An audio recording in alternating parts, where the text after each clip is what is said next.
tengo que acercar más porque si no el teléfono no va a captar. Sí, Doc, ya está en vivo. Ya está en vivo. Hola amigos, ¿cómo están? Qué gusto tenerlos a través de nuestros espacios de transmisión por Facebook Live y por el canal de YouTube del Dr. Pepe Cruz, a donde subimos estos materiales y a donde están disponibles para ustedes. Las personas que tengan interés en acompañarnos en las próximas transmisiones que haremos a partir de hoy sobre las zonas arqueológicas mexicanas pueden darse de alta en nuestro canal de YouTube para que puedan acompañarnos y ser miembros del canal y poder conocer todo aquello que hemos preparado para ustedes. Bueno, hoy es un domingo cualquiera en la Ciudad de México, en donde nos encontramos es en el centro histórico. Frente a mí está la Catedral de la Ciudad de México y a mis espaldas el recinto ceremonial de Tenochtitlan, la gran capital de la ciudad imperial que fue destruida después de la toma de la ciudad el 13 de agosto de 1521, cuando Cuauhtémoc fue el último defensor de esta gran ciudad que tenía aproximadamente 250,000 de habitantes. Lo que ven ustedes aquí son los restos de Templo Mayor, un enorme edificio de 45 metros de altura que tenía aproximadamente unos 180 metros de lado, y lo que vemos es propiamente el interior de este edificio. Probablemente alcancen ustedes a distinguir que se trata de una gran cantidad de alfardas y escalerillas. Las alfardas son los remates en los cuales terminan las escalerillas. Y podemos ver una serie de elementos arquitectónicos que es difícil de entender cuando no tenemos un conocimiento o una información previa para entender mejor estas ruinas, que en el mejor de los casos tienen más de 500 años, 600 años, ya que la ciudad de Tenochtitlan se fundó en 1325. ¿Qué vemos aquí? Bueno, vemos muchos como juegos de espejos, es decir, vemos como muchos muros que están en paralelo, como una especie de laberinto. Yo no diría, bueno, ¿y qué es este laberinto? Porque hay un laberinto, y lo que yo he visto en las fotografías, en los dibujos, es una gran pirámide de 45 metros que en lo alto tenía dos grandes adoratorios. Como que no hace mucho sentido ver esto, porque uno no se imagina que nada de esto existiera. Uno no puede entender estas ruinas si no sabe lo que pasó a lo largo de la historia. Por eso voy a pedirles que me sigan, porque vamos a ir hasta esta gran maqueta para poder entender cómo era el edificio originalmente. Aquí pueden ustedes ver el edificio de lo que era Templo Mayor. Como ustedes pueden ver con mucha claridad, vemos una plataforma muy elevada y un gran teocalli. En náhuatl la palabra teo es como en latín, significa lo sagrado, lo divino, la majestad cósmica que mueve el universo, lo más sagrado que hay sobre la faz de la tierra. Y el teo se asocia a la palabra cali, que significa casa. Esta, por lo tanto, es la casa de Dios, el gran teocalli de Tenochtitlan. Esta casa de Dios es donde tenían lugar los rituales más sublimes. El pueblo mexica era un pueblo politeísta y había por lo tanto un enjambre de dioses, muchos dioses.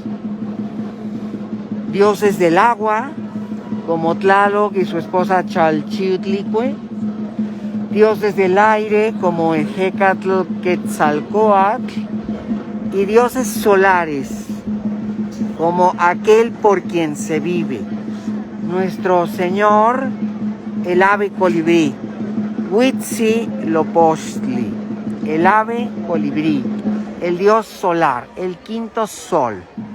Entonces lo que vemos justo al centro de este conjunto de edificios sagrados, que todos son templos, está por ejemplo atrás el templo de Tezcatlipoca, tenemos el templo de Hecatl al frente, que se distingue por ser circular, ya que el viento viene de los 4 rumbos cardinales, y eso hace que ese templo, que tiene, el único que tiene una terminación circular, esté asociado con el conocimiento de la atmósfera, con la astronomía y con el viento y también con la sabiduría.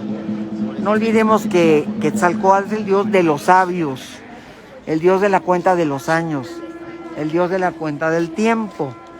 Y ese edificio está como en espejo mirando hacia el templo mayor. Hay una gran trilogía entre estos 3 dioses. ¿Quiénes son los que están en templo mayor? Bueno, el dios del agua y de las cosechas, que es Tlaloc. Y vemos que hay dos edificios arriba, 2 grandes adoratorios arriba.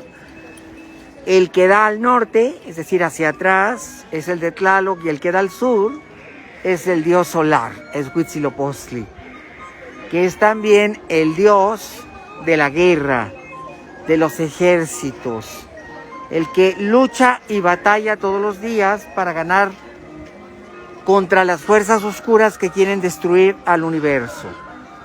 Los aztecas en su mitología creían que este dios solar, Huitzilopochtli, que era su dios tutelar, tenía que librar todas las noches una guerra contra las fuerzas oscuras.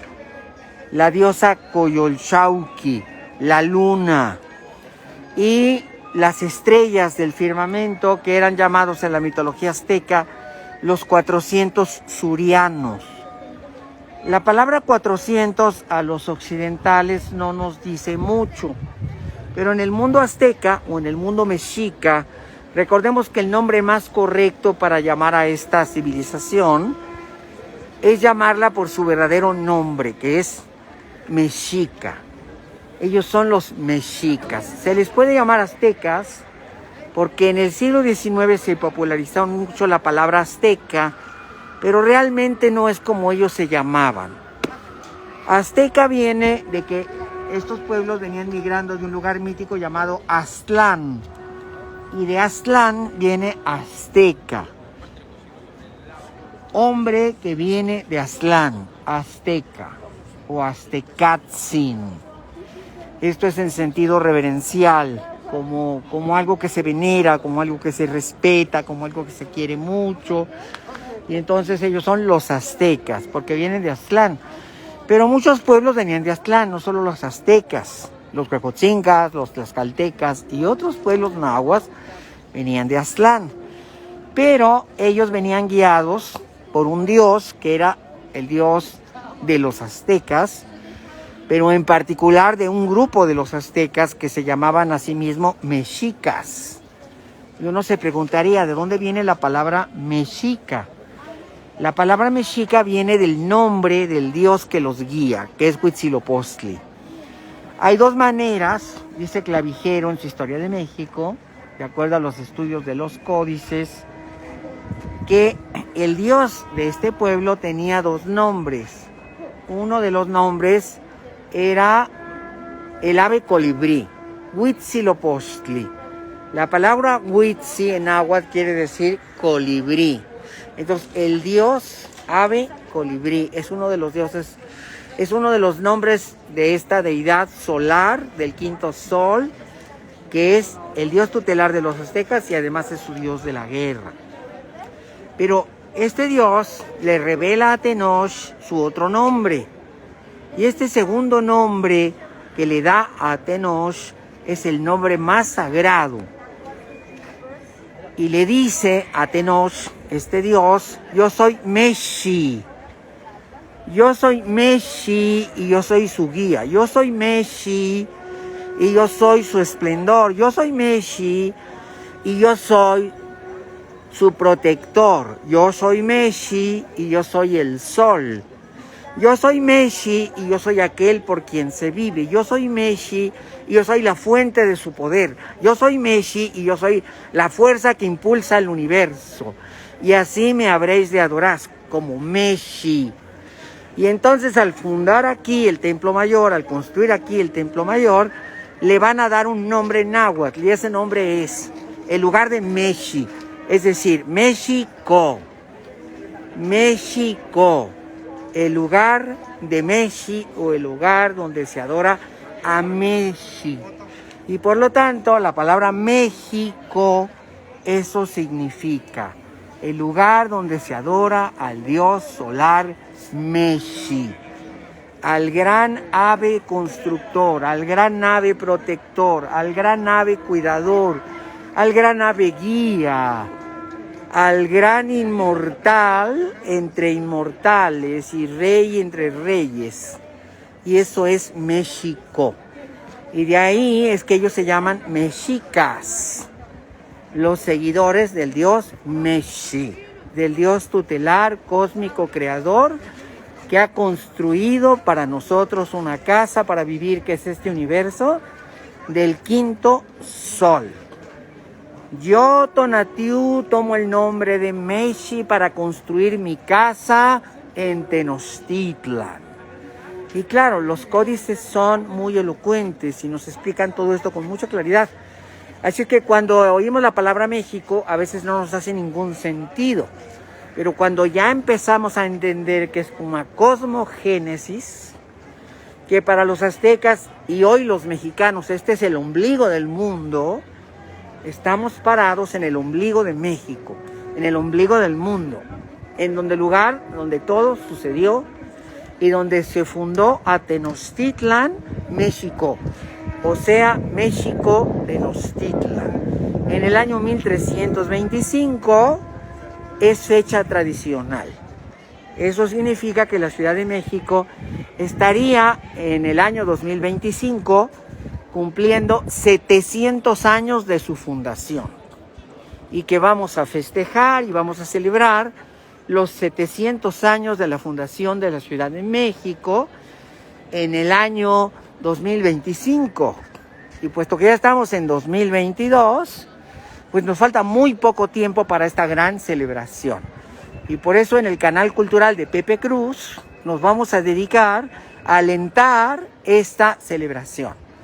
Los 700 años de México Tenochtitlan, el asiento donde, de acuerdo a la promesa del dios, florecería una ciudad que sería capital del mundo, que sería famosa en toda la tierra y que sería inmortal y que los siglos vendrían y se hablaría de ella siempre.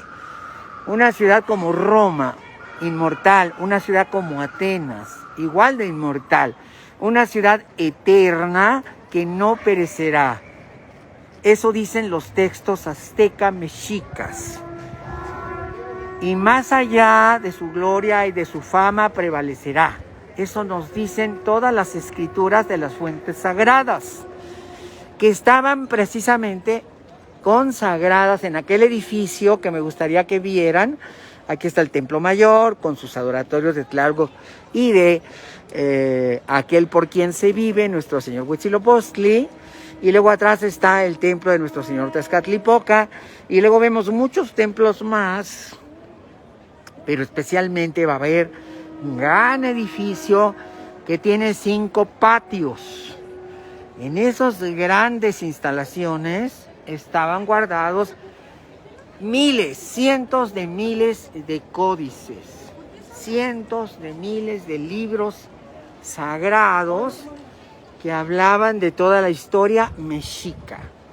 Y ahí estudiaban los pipiltin, es decir, aquellos hombres que tenían la sangre noble.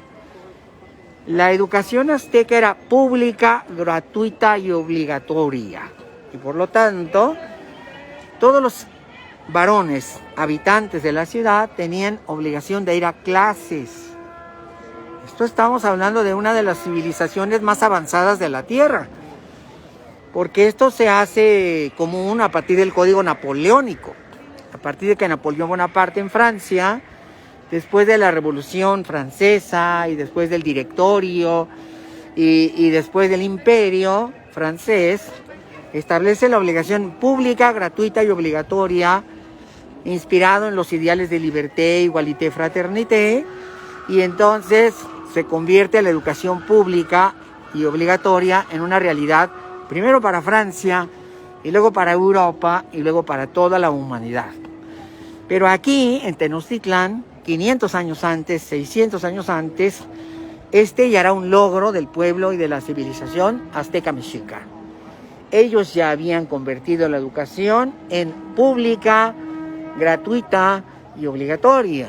Y por lo tanto, esta era una universidad pública a la que asistían los nobles de Tenochtitlán a educarse.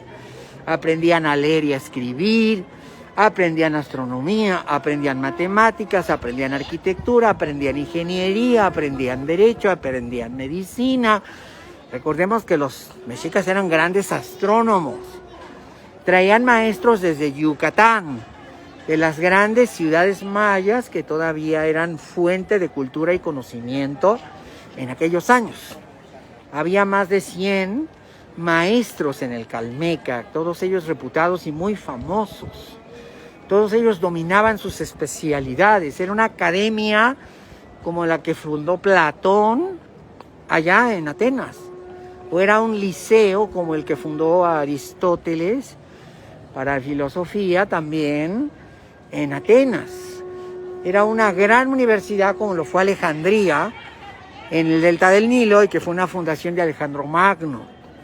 Por lo tanto, era un centro universitario de altos vuelos con conocimientos exquisitos, ya que la escritura mexica, esto se sabe de muy poco tiempo para acá, unos 40 años, es un alfabeto completo y se puede leer alfabéticamente. Nos costó mucho trabajo, mucho tiempo, más de 100 años de estudiar cómo eran los sistemas de escritura mayas y cómo eran los sistemas de escritura mixtecos y zapotecos y cómo eran los sistemas de escritura náhuatl. Pero hoy ya podemos estudiar perfectamente la epigrafía de los mayas y la epigrafía de los nahuas para entender que son pueblos alfabetizados, que tienen alfabetos completos y sistemas maravillosos de información a partir de la palabra escrita. Por lo tanto, estamos aquí en esta fecha iniciando esta serie de transmisiones que tienen dos propósitos. Uno, que los mexicanos realmente entiendan su historia, su cultura y su origen. Sí, porque tú te llamas mexicano, yo me llamo mexicano y a mucho orgullo, pero ¿y qué es un mexicano? ¿Y de dónde viene la palabra?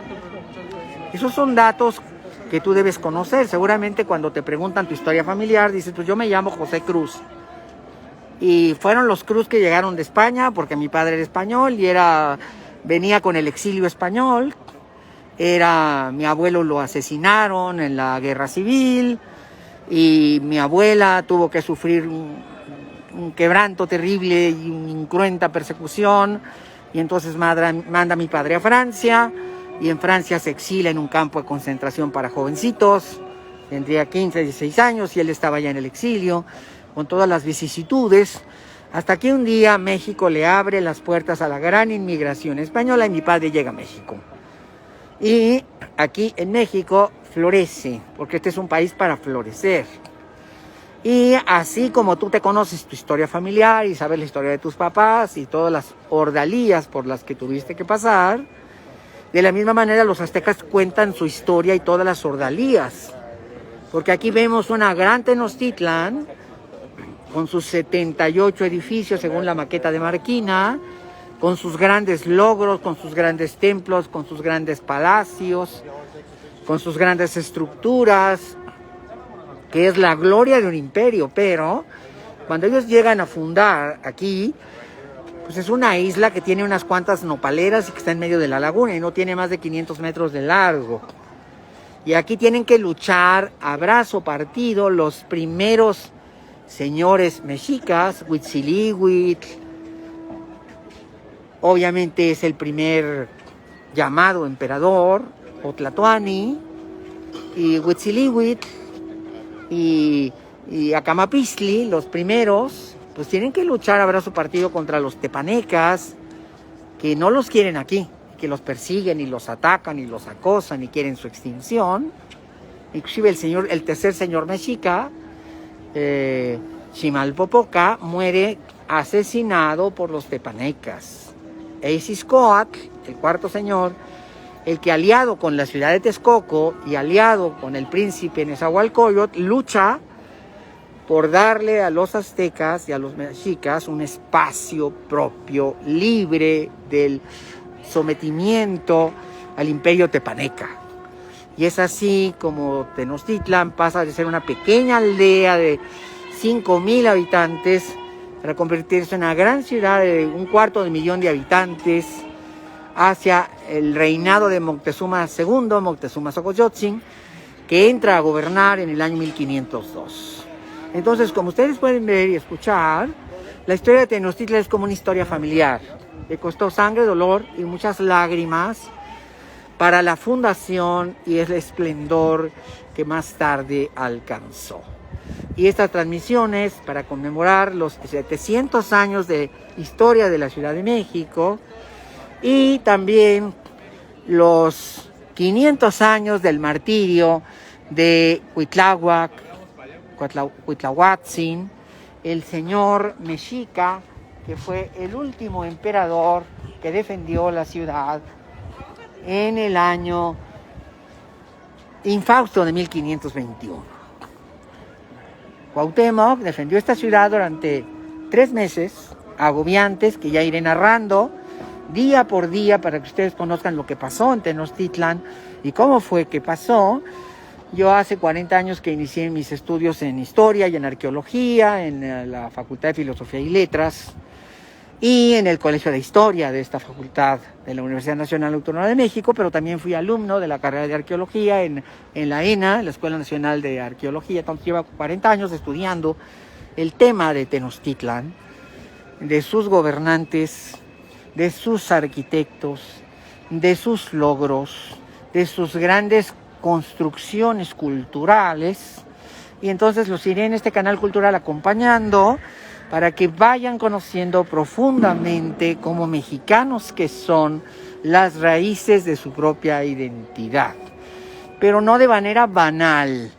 Recuerden, sí podemos llamarles aztecas, y son aztecas porque venían de Aztlán, pero más que aztecas, el nombre que les corresponde es mexicas, porque la palabra azteca designa a todos los pueblos que salieron de Chicomostoc, el lugar de las 7 cuevas, y que por lo tanto eran muchos pueblos. Ya mencioné a los huejotzincas, ya mencioné también a los tlaxcaltecas, pero hay muchos más pueblos teochichimecas, de hecho los chichimecas mismos, que vienen de Aztlán.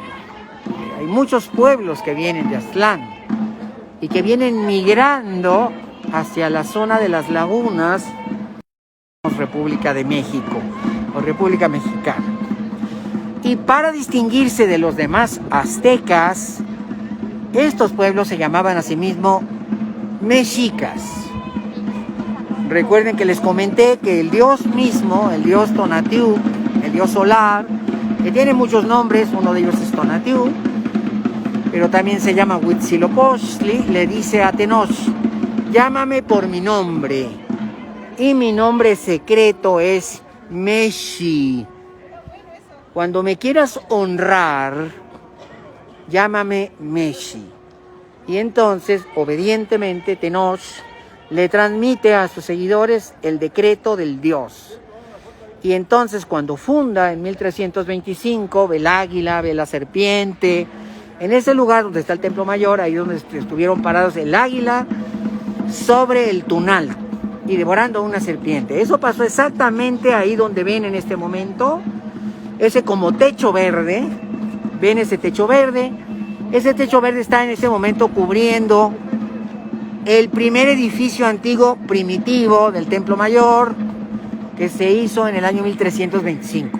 Entonces no olviden, cuando vengan al Zócalo y vean el techo verde, pregúntense, ¿dónde se paró el águila? En el Tunal, y se puso a devorar a la serpiente.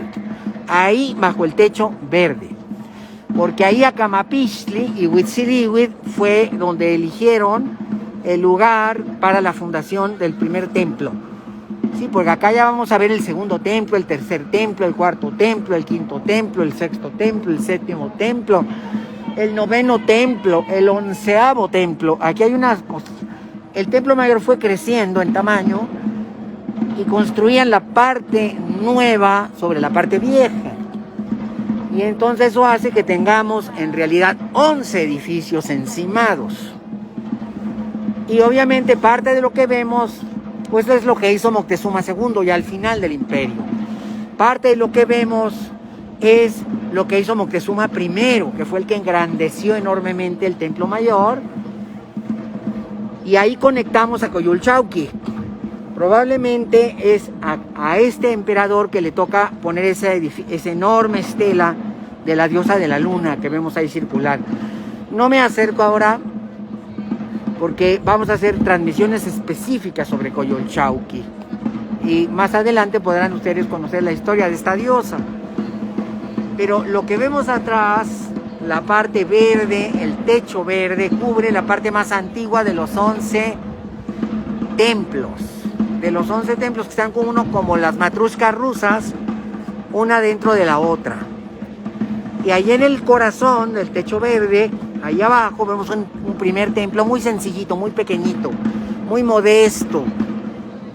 Porque estas otras construcciones, pues a veces la piedra la traen desde Guerrero o de Oaxaca. Aquí hay piedras de toda la República, porque traían piedras de muchos lugares, porque eran de buena calidad y de muy atractivo perfil para la construcción. Pero la piedra original es muy sencilla. La primera estructura se hace con piedra de la zona, de aquí mismo, y es muy sencilla la piedra y muy básica el diseño y la construcción, y por eso sabemos que ese es el edificio original de 1325, la fundación, y el primer edificio que, repito, los dos grandes señores, Huitzilihuitl y Acamapixtli, primero Acamapixtli y Huitzilihuitl, cronológicamente,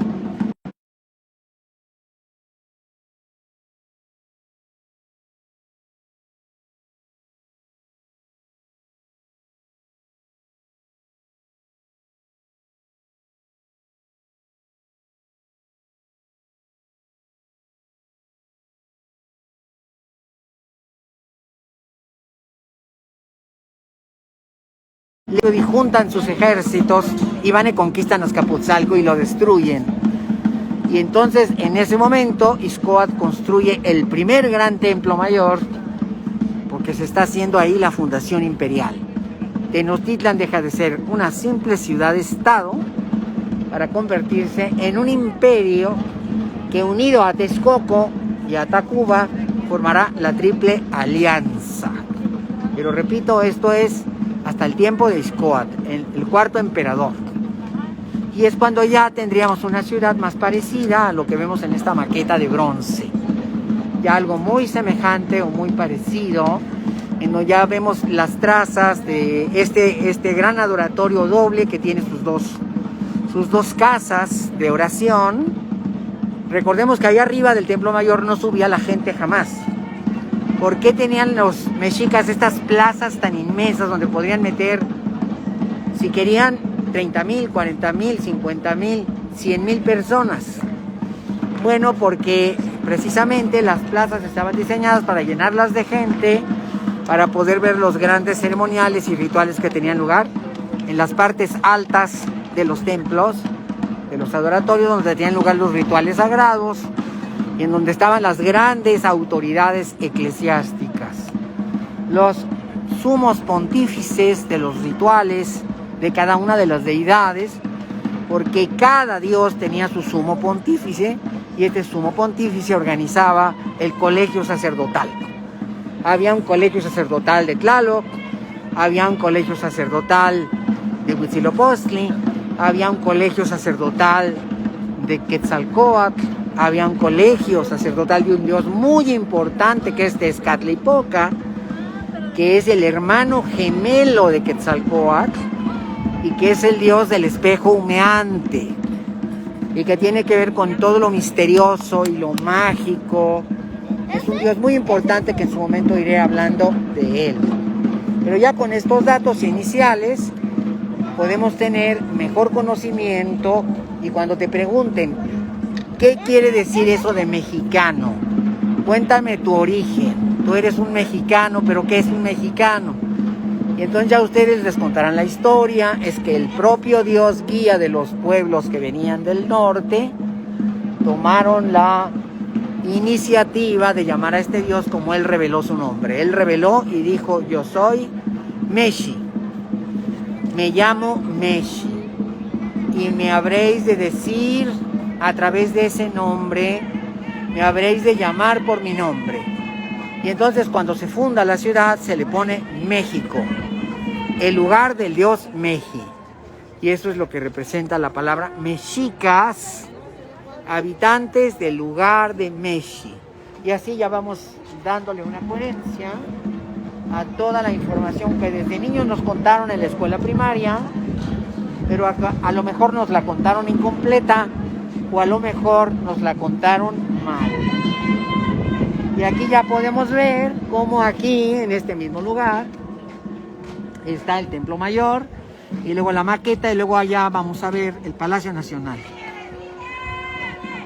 Y uno al ver el Palacio Nacional se preguntaría, bueno, ¿y en Tenochtitlan qué había ahí donde está el Palacio Nacional? Es muy impresionante. Cuando se construyó la Ciudad de México, cuando se construyó la ciudad española, a la usanza de Toledo, o a la usanza de Segovia, o a la usanza de Sevilla, pues se hizo con arquitectos que vinieron de España. Pero el conquistador, Hernando de Cortés, que era muy inteligente, sumamente sagaz, dijo: no me van a hacer caso los mexicas, voy a encontrar la manera de que me hagan caso. Y entonces le perdona la vida a Cuauhtémoc y lo hace reinar. Digo, ya cautivo, ya sometido, pero le da su guardia de corps, le da su Cihuacóatl, que es su primer ministro, o su parte femenina. Cihuacóatl, mujer serpiente, es como decir hoy el secretario de Gobernación o el secretario de Estado, y le da su gobierno y le dice: y te pido, Cuauhtémoc, que reconstruyas la ciudad siguiendo el modelo de los arquitectos que tú tienes, que son muy buenos arquitectos, pero nada más que majestuosa y que hermosa y que bella es Tenochtitlan, o lo fue antes de su destrucción. Vamos a renovar a Tenochtitlan y vamos a reconstruirla sobre sus ruinas. Y entonces ahí donde estaba el palacio del emperador Moctezuma es donde está el Palacio Nacional de hoy. Ahí mismo estaba el Palacio del Emperador. Y ahí mismo se construye el Palacio de Gobierno. Antes gobernaba ahí el emperador. Ahora gobernará ahí el virrey.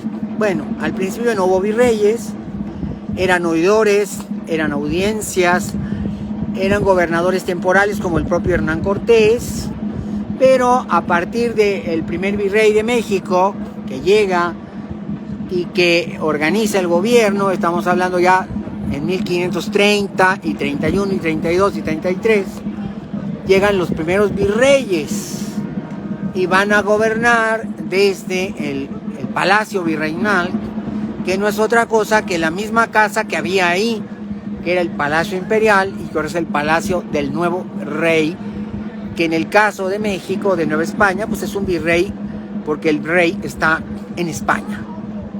Pero se sigue el mismo modelo. Hay varios intentos de quitar de ahí el Palacio de Gobierno Pero Cuauhtémoc se encara con Cortés y le dice: no, si me vas a pedir a mí, que soy Cuauhtémoc, el tlatoani, que reconstruya esta ciudad, vas a tener que escucharnos a mí y a mis arquitectos, y vas a tener que aceptar que la tierra tiene su propia vocación. Por lo tanto, los templos que hagas a tus dioses tendrán que estar situados en el mismo lugar donde están los nuestros. Y entonces, de hecho, la catedral metropolitana, que podemos enfocarla, uno se dice: ¿y qué había abajo de la catedral? Bueno, pues justamente el templo de Quetzalcóatl. Uno se pregunta: ¿y por qué no pusieron en este lugar, por qué en esta catedral no la levantaron sobre el templo mayor? Si el templo mayor es el templo principal de los aztecas mexicas, ¿por qué en lugar de poner la catedral montada encima del templo mayor, van a poner montada la catedral sobre este otro lugar? ¿Qué hay en este otro lugar? Bueno, pues ahí en este lugar donde está exactamente la cúpula, recuerden que este edificio tardó 300 años en construirse, y su último gran arquitecto fue don Manuel Tolsá, este valenciano que llegó de España lleno de credenciales y de talentos, y que fue nombrado el director de la Academia de San Carlos por el rey de España. Y él hace el último gran arranque, como la linternilla de la cúpula misma, la balaustrada o la caja del reloj. Manuel Tolsá es el que termina esta construcción y se inaugura, qué paradójica fecha, en el año 1808, justamente 2 años antes de la independencia declarada por el cura Miguel Hidalgo y Costilla. Es decir, que en realidad tardó 300 años en construcción, y cuando por fin la terminan es justo cuando México se separa de la madre patria y se crea la nueva identidad. Es una de esas paradojas de la historia, sí, porque el gobierno español puso mucho empeño y mucho esfuerzo en edificar esta maravilla que es la Catedral Metropolitana, y curiosamente, justo cuando termina el gobierno de Su Majestad y cuando se iniciará en México la República después del fallido Imperio de Iturbide, es cuando este templo realmente está listo, terminado y funcionando. Pero lo que hay abajo de la nave central de la catedral es este templo circular, el templo de Quetzalcóatl. Se dice que Cuauhtémoc intervino de manera personal en la toma de muchas decisiones. ¿Por qué eligieron este dios los aztecas mexicas? ¿Será porque en el fondo pensaron que Jesucristo era Quetzalcóatl? Bueno, es una elucubración que han tenido muchos historiadores mexicanos, pues desde los días del siglo XVIII, desde los tiempos de Clavijero. Ya había esa tentación de preguntarse por qué levantaron la catedral sobre el templo de Quetzalcóatl, cuando decían que Quetzalcóatl era la deidad que había cruzado el mar y que había hecho la conquista, y que de alguna manera había prometido regresar. Y hubo que inclusive encontró paralelismos entre Quetzalcóatl y Jesucristo. Bueno, nunca vamos a poder responder esa pregunta porque es una especulación, pero el hecho es que lo que está abajo de la bóveda de catedral, de la nave central, es el templo redondo circular de Hecatl Quetzalcóatl. En realidad es una combinación de 2 dioses, ya que Hecatl es el dios del viento y Quetzalcóatl es la serpiente emplumada, el dios del conocimiento, de la educación, de la sabiduría, el dios de los libros, que está presidiendo el Calmecac, porque en el Calmecac, que es donde están guardados, se cree que más de 500,000 de libros que fueron destruidos y quemados, y en donde siglos de sabiduría se perdieron, siglos de sabiduría en muchos temas, como medicina, herbolaria, leyes, astronomía, matemática. Recuerden que los pueblos de Mesoamérica manejaban el cero, cuando ni los romanos ni los griegos lo supieron manejar. Ni siquiera los chinos tuvieron un conocimiento del cero. Por lo tanto, la astronomía de Mesoamérica es muy superior a la griega, a la romana, a la babilonia, a la egipcia, debido a que ellos sí descubren el cero, y esto ocurre desde los tiempos de los olmecas, ya que los primeros mayas de los siglos III al IX ya tenían un dominio del conocimiento matemático y astronómico y podían predecir equinoccios, eclipses, pero todos esos sabios estudiaban aquí, escribían aquí. Había dos tipos de sabios, los tlacuilos, que escribían los libros, y los tlamatimime, que tenían el conocimiento y la erudición de los diferentes temas. Esta escuela tenía más de 4,000 alumnos. Aquí la vemos muy pequeña, pero además tenía más de 200 salones. A lo mejor la maqueta no hace justo recuento de las dimensiones colosales que tenía este edificio. Pero este es el antecedente de la Universidad Nacional Autónoma de México, pero de hace 650 o 700 años. Esta es la primera casa de conocimiento que tuvo este país. Aquí es donde se guardaba todo el conocimiento de Mesoamérica. Por eso es importante saberlo y entenderlo y venir aquí y maravillarse, porque podemos hacer esta serie de comprensiones. Pero en fin, para terminar esta primera transmisión por el canal cultural, ya no los quiero inquietar.